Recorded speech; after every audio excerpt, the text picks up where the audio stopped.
ঘন সবুজে মোড়ানো খাগড়াছড়ির মাটিরাঙ্গার পিটাছড়া বন। প্রায় ৩৬ একর জুড়ে সবুজ পাহাড় ও বিভিন্ন প্রজাতির বৃক্ষে আবৃত এই বনে শঙ্খনী, সবুজ ফণিমনস, কিংকোবরা, দুধরাজ, পদ্মগোখরা সহ ২৬ প্রজাতির সাপের অস্তিত্ব পাওয়া গেছে।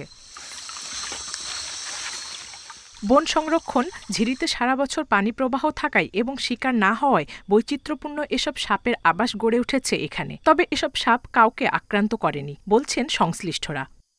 বন সংরক্ষণ, ঝিরিতে সারা বছর পানি প্রবাহ থাকায় এবং শিকার না হওয়ায় বৈচিত্র্যপূর্ণ এসব সাপের আবাস গড়ে উঠেছে এখানে। তবে এসব সাপ কাউকে আক্রান্ত করেনি, বলছেন সংশ্লিষ্টরা।